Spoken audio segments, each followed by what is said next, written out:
Just quickly on Jackson before we wrap, because obviously it's something that is still probably going to progress, and it's still kind of up in the air. It's not like no one's reporting at the moment someone seriously coming in for Nicolas Jackson. It's more like, well, he could leave. Um, I'm not. I don't think Chelsea can afford to lose both Madueke and Jackson in this window. And some I people agree. really take against specifically those two players. And I think for both of the cases, it's just like I think at times people have perceptions of players in their heads, and we're probably all guilty of it, right? And on Jackson, you've got to lay it out instantly.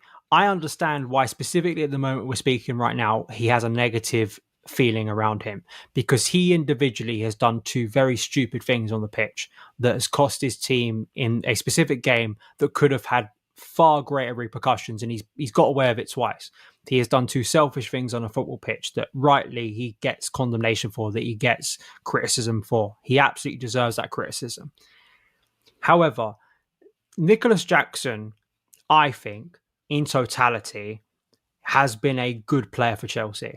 Based Agreed. on what we paid for him, based on the level of football he was playing before, and based on kind of the perception of him, the scrutiny that has been on his shoulders as a young, raw centre forward, where brutally he's had to develop in a very harsh spotlight. And the return on that investment in today's current market, and as you pointed out, if you compare him to Tammy Abraham, and I think Tammy and Jackson for me, it feels very similar. I distinctly remember people dismissing Tammy Abraham consistently, no matter what he did, no matter what goals he put up, no matter it, when you compared his goal tally and his output to players of far greater expense. That at the time it was Timo Werner. Timo Werner is one of the worst footballers I've ever watched play for Chelsea, but it's still to this day you will find people who talk how much they love Timo Werner. Timo Werner was a terrible footballer. Yeah, He he might wasn't be a fun. terrible footballer. He was a good. He wasn't a He, terrible footballer. he was a terrible footballer for Chelsea. Like he was technically one of the worst footballers I've ever watched for Chelsea. I'm sorry. I will bend on some players. This is one I'm not going to bend on. Like he was atrocious. And when I look at the analysis of Jackson, it's like people condemn him. And I'm not saying he doesn't, you can't pick out segments in games where he looks unorthodox and he looks a little bit, just awkward. And he's done things, he's had bad misses. But I think his all-round game and I think his goal output is more than commendable based on all of that. He had 10 Premier League goals last season, which was a reduction on his first season. His first season was very positive. And you've got to factor in that his first season was not a better Premier League season. It was not a better Chelsea team than the one he's just played in over the course. We finished sixth under Pochettino, where we were mid-table for most of it. So he got goals in that aspect. And then this year he was injured for a period of time. And unfortunately, it took him a long time to get another Premier League goal. And I listen, again, I'm not defending Jackson by saying he has to start every week and he's undeniably the best forward we could have, and he's undeniably the best player we have. That's never been my point about Jackson. I think as a squad player, I think as someone who, I think you just, why do you want those goals to walk out the door? At worst, based on what we've watched Jackson at Chelsea, has scored 10 Premier League goals. I'm sorry, based on Chelsea's history of centre forwards, that is not a bad return. I'm not saying No. it's a great return. It's not a bad return. And you've also got to factor in Jackson is playing in an era where Cole Palmer's there. Cole Palmer, ridiculous output in his first season. So in a way, he linked up a lot. I think his relationship with Cole Palmer was positive as well. So I can understand losing Madueke. I can understand the fee's good. Jackson, I think you're asking for trouble. I would much rather be in a situation where we see how Jackson does finally when he has competition and how he responds to it. And then in a year's time, if Jackson has not really played that much, but other players have taken command of the situation, Joao Pedro has proven to be a really, really good signing. And he continues where, he started basically, and he's playing at a high level, and he's far better than any of us could have anticipated. Delap's contributing goals. And we've talked about this before. The ceiling of kind of the rotation players goes up a level, then fine, fair enough. Like the goals are there, and we can have that conversation. I can't sit here right now, as you just rightly pointed out. We can't sit here right now and seriously say and say with 100% confidence the players we have right now are absolutely going to make Jackson and Madueke's output look ridiculously stupid and poor, because we don't have that evidence right now. And I'd much rather be in a place where at the very least you're keeping someone who I do think can at the very least offer you goals. So that's kind of my I will continually passionately defend Jackson, not against the stupid things he's done, which rightly deserve criticism, and I will criticize that. And I think it was selfish. I think it was stupid. I think it was self-defeating, because I think some people, not all people criticizing Jackson, I think some people made their minds up on him as far back as like the first time they watched him, or like the time very early on in his Chelsea career when he had that terrible miss against Nottingham Forest at home. And they've seen that, and that is Jackson to people. Like, people cannot, that to them, that's Jackson, and they can't get that out of their heads. That's who Jackson will always be. And no matter, which I think is just ridiculous if you've watched the rest of Jackson's Chelsea career. And again, that's not me saying you have to come to the conclusion he's a world-class centre-forward. My conclusion is I think he's a decent centre-forward for Chelsea. No, I agree. And I think you touched on some really important things. You talk about the goals, but the link-up as well, the way that he brings others into play. I think since Giroud, which I think is in football history one of the best ever strikers in terms of link-up. I think if I was as a coach, if I was to turn around to 15, 16-year-old striker and say, right, you're a big lad, I want you to play like this, I'd show him Giroud. I'd say, look, you need to bring people in. You want to see someone's good at that? Go watch Giroud. Jackson is the best I've seen since Giroud do that.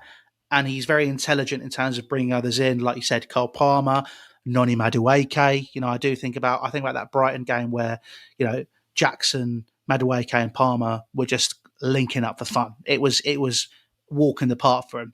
The Wolves game, another great example of that, right? I think there's a player there which can definitely help Chelsea. And I also think about that left-hand side. He was at Villarreal as a winger.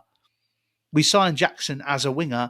And as you said, he was in a very harsh spotlight, and he was forced to play up front because Christopher Nkunku was ruled out for the entire season. And he developed and he got better, and he held his place over Christopher Nkunku as well. Let's not forget that. So I do think that there is a player in Nicolas Jackson who can help Chelsea.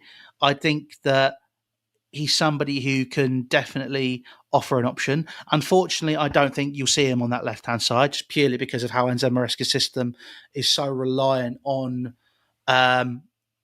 your wide men staying wide. But there is an opportunity, as we've seen at this Club World Cup, where sometimes they have come inside. Maybe we could see Nicolas Jackson fulfill in that role. And I'm never going to forget. I never forget that semi-final against Manchester City where he was playing on the left wing, and he was actually superb. I thought it was great that day.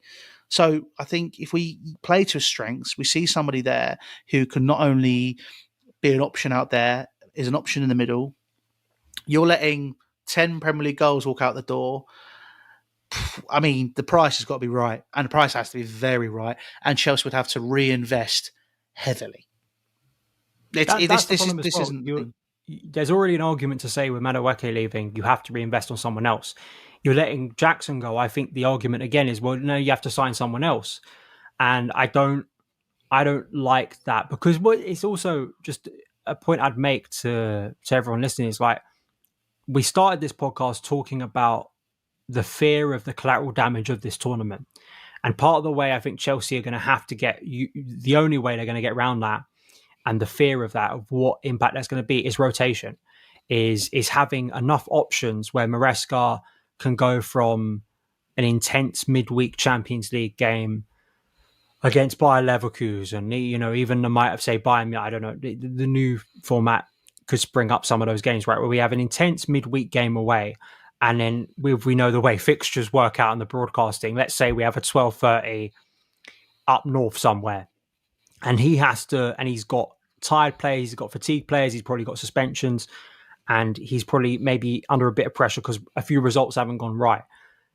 Do you want him to have a scenario where suddenly, as he has in his first season, where he doesn't have many good options, or he has kind of limited options in terms of a centre forward, which he had, and I think we're exposed in the the Christmas period, right, where he wasn't going to his bench?